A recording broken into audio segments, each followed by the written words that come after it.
اعتکاف کی نیت سے اللہ کے واسطے مسجد میں ٹھہرنے کا نام اعتکاف ہے، یعنی عبادت کی نیت کر کے مسجد میں ٹھہرنے کا نام اعتکاف ہے۔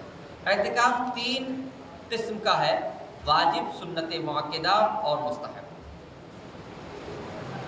واجب اعتکاف واجب یہ نظر کا اعتکاف ہے، جیسے کسی نے یہ منت مانی کہ فلاں کام ہو جائے گا تو میں 1 دن یا 2 دن کا اعتکاف کروں گا، تو یہ اعتکاف واجب ہے، اس کا پورا کرنا ضروری ہے۔ اعتکاف واجب کے لیے روزہ شرط ہے، بغیر روزے کے صحیح نہیں ہوگا۔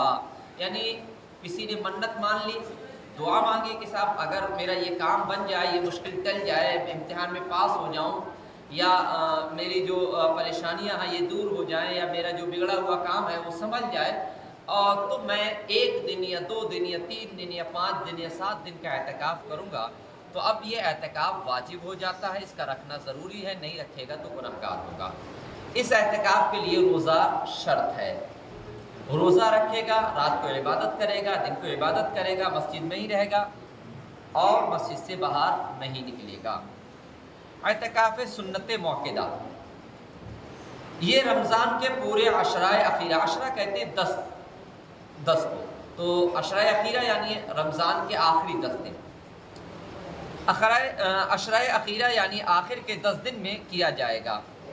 یعنی 20ویں رمضان کو سورج ڈوبتے وقت اعتکاف کی نیت سے مسجد میں موجود ہو، یعنی یہ اعتکاف کب شروع ہوگا؟ جو 20 رمضان ہوگا اس سے عصر کے بعد آ جائے، مغرب کی نماز سے پہلے مغرب کا وقت شروع ہونے سے پہلے اعتکاف کی نیت کر کے مسجد میں حاضر ہو جائے۔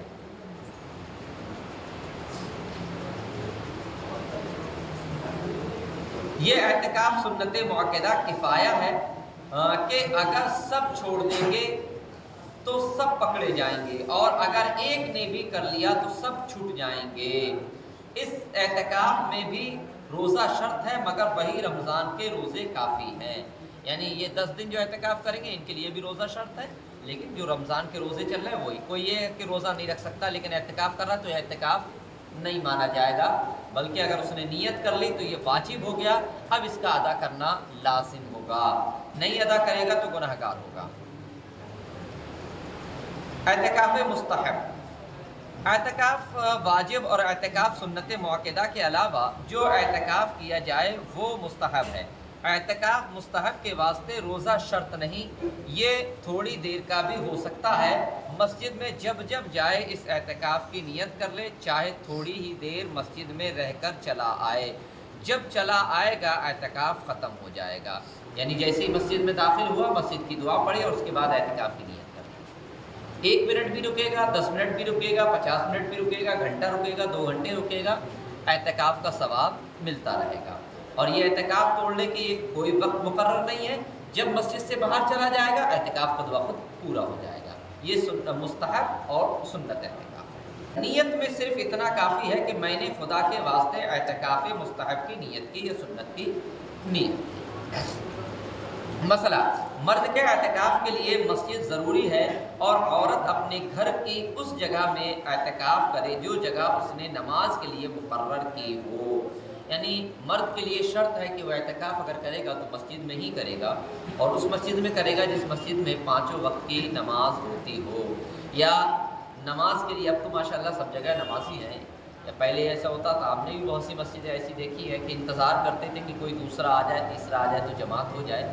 اگر امام اور مؤذن فکس ہیں جس مسجد میں، چاہے جماعت نہ ہو پا رہی ہو کسی وجہ سے، تب بھی اس مسجد میں اعتکاف کر سکتا ہے۔ اور عورت کے لیے یہ ہے کہ عورت گھر میں اعتکاف کرے گی، اس جگہ اعتکاف کرے گی جو جگہ عورت نے نماز کے لیے فکس کر رکھی ہے۔ اسلامک اصول یہ ہے کہ ہر مسلمان کو چاہیے اپنے گھروں میں نماز کی جگہ فکس کر لے۔ سنتیں ہیں گھر پہ پڑھا کریں، کیونکہ رسول اللہ صلی اللہ تعالیٰ علیہ وسلم کی حدیث شریف ہے، آپ نے فرمایا کہ اپنے گھروں کو قبرستان نہ بنا۔ اس کا مطلب یہ ہوا، مفہوم یہ ہوا کہ قبرستان میں نماز نہیں پڑھی جاتی، تو اپنے گھروں کو ایسا نہ کہہ دو کہ قبرستان کی طرح بنا دیا اپنے گھروں کو کہ نماز پڑھی نہیں رہے، تو گھروں میں نماز قائم کرو۔ تو گھروں میں کون سی نماز پڑھنا جو سنت ہے، نفل ہے، وہ نماز بہتر یہ ہے کہ گھر میں پڑھے۔ لیکن یہ اندازہ ہے کہ مسجد سے جائیں گے تو گھر نہیں پڑھ پائیں گے، تو زیادہ ضروری ہے کہ وہ مسجد میں ہی پڑھیں۔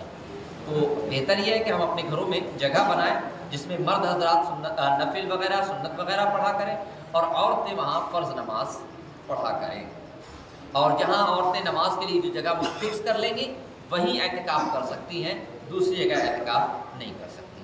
اور جن گھروں میں جگہ فکس نہیں ہے تو وہاں وہ عورتیں اعتکاف نہیں کر سکتی۔ یہ بات الگ ہے کہ اسی وقت فکس کر لیں آئندہ کے لیے ہمیشہ رمضان میں آپ اعتکاف میں بیٹھنا، یہ جگہ اعتکاف میں بیٹھیں گے اور ہمیشہ کے لیے یہ جگہ جو ہے نماز کے لیے فکس کر لیں۔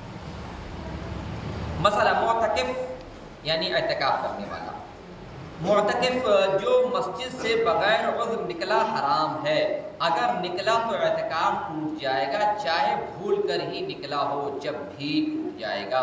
یوں ہی عورت اگر اپنے اعتکاف کی جگہ سے نکلی تو اعتکاف جاتا رہا، چاہے گھر ہی میں رہی ہو۔ یعنی معتکف یعنی اعتکاف کرنے والا اگر مسجد میں اعتکاف کر رہا ہے تو مسجد سے جیسے ہی باہر نکلے گا بلا ضرورت، چاہے بھول کر ہی نکلا ہو، ایک قدم بھی اس نے باہر رکھا، اعتکاف ختم ہو گیا۔ اب اس پر اعتکاف واجب ہو گیا، اب سنت موقدہ نہیں رہا بلکہ واجب رہا، اب نہیں رکھے گا تو جو ہے گناہگار ہوگا۔ تو اعتکاف میں اس بات کا خیال رکھیں۔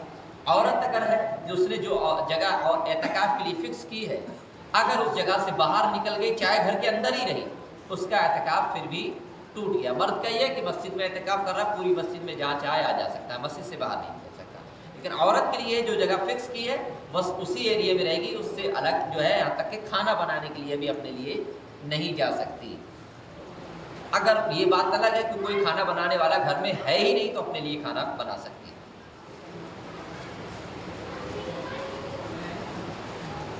اور مسجد سے نکلنے کے دو عذر ہیں، یعنی ضرورت کیوں نکل سکتا ہے مسجد سے، یا معتکف عورت اگر ہے تو اپنی اعتکاف کی جگہ سے کیوں نکل سکتی ہے۔ دو عذر ہیں یعنی دو وجہیں ہیں، ایک طبعی دوسرا شرعی۔ طبعی عذر یہ ہے کہ جیسے پاخانہ، پیشاب، استنجا، فرض غسل، وضو، جبکہ غسل وضو کی جگہ مسجد میں نہ بنی ہو، مسجد میں بڑا حوض نہ ہو۔ شرعی عذر یہ ہے جیسے عید یا جمعہ کی نماز کے لیے جانا، اگر اعتکاف والی مسجد میں جماعت نہ ہوتی ہو تو جماعت کے لیے بھی جا سکتا ہے۔ مسجد سے کب کب باہر نکل سکتا ہے؟ پاخانہ، پیشاب یا غسل فرض ہو گیا تو فرض غسل کے لیے، اور جو ہے وضو کے لیے۔ اس کے علاوہ مسجد سے باہر نہیں نکلے گا۔ وہ بھی تب نکلے گا مسجد سے باہر کہ جب مسجد میں یہ انتظام نہ ہو، تب نکلے گا۔ جیسے اپنی مسجد میں انتظام نہیں ہے، مدرسے میں ہے تو مدرسے میں بلا عذر نہیں جا سکتا۔ کوئی پتہ چلا اعتکاف میں بیٹھا بھائی جڑا ہوا ہے تو مسجد مدرسہ ایک ہی تو بات ہے، اگر مسجد سے باہر نکلے گا تو اعتکاف ٹوٹ جائے گا۔ وہ بات الگ ہے کہ مسجد سے ایک منزل کی جگہ چوتھی منزل پہ آپ جا کر رکیں، وہ الگ چیز ہے، لیکن مسجد میں ہی رہیں گے، مسجد سے باہر نہیں نکلیں گے۔ مسجد سے باہر جیسے ہی نکلے تو صرف ان باتوں کے لیے نکلیں گے، پاخانے کے لیے، پیشاب کے لیے، اگر غسل فرض ہو گیا تو اس کو فرض غسل کے لیے، اور وضو کے لیے۔ اگر وضو ہے تو دوبارہ سے وضو بنانے کے لیے باہر نہیں نکلیں گے، ورنہ اعتکاف ٹوٹ جائے گا۔ اور دوسرا یہ ہے کہ بھئی جن مسجدوں میں پہلے یہ ہوتا تھا کہ آج بدایوں میں بہت سی مسجدیں ایسی ہیں اور حکم یہی ہے کہ چھوٹی مسجدوں میں جمعہ نہ ہو، کیونکہ جمعہ کا مطلب ہے جمع ہونا۔ اب جو ہے یہ کانسیپٹ ہی ختم ہو جائے، چار چار آدمی جمعے کی نماز پڑھ رہے ہیں تو پھر وہ مذاق سا بن کے رہ جائے گا۔ تو اس لیے چھوٹی مسجدوں میں جمعہ ہونے کے لیے منع فرمایا گیا ہے۔ تو جہاں بہت چھوٹی چھوٹی مسجدیں ہوتی ہیں اور پھر بڑی بڑی مسجدیں ہوتی ہیں تو وہاں چھوٹی مسجدوں میں جمعہ نہیں ہوتا، بڑی مسجدوں میں جمعہ ہوتا ہے۔ تو اب وہاں کا معتکف کیا کرے گا کہ مسجد میں اعتکاف تو کرے گا، اب جمعے کی نماز کے لیے جو ہے وہاں جا سکتا ہے۔ یا کسی نے جو ہے منت والا اعتکاف کیا، جو واجب ہو گیا اعتکاف، وہ عید کے دن بھی پڑھ رہا ہے، بھائی اسے کسی نے کر لیا، وہ واجب اعتکاف عید کے دن بھی ہو سکتا ہے، عید کے دن ہو گیا، اب وہ اسے جماعت کے لیے جانا ہے تو پھر کیا کرے گا، عید کی نماز کے لیے وہ جا سکتا ہے، بس نماز پڑھے اور فوراً پھر مسجد میں اپنی جگہ آ جائے۔ اگر اعتکاف والی مسجد میں جماعت نہ ہوتی ہو تو جماعت کے لیے بھی جا سکتا ہے۔ ان عذروں کے سوا کسی اور وجہ سے اگر تھوڑی دیر کے لیے بھی اعتکاف کی جگہ سے باہر جائے گا تو اعتکاف جاتا رہے گا، اگرچہ بھول کر ہی چلا گیا ہو۔ مسئلہ معتکف راتوں دن مسجد میں ہی رہے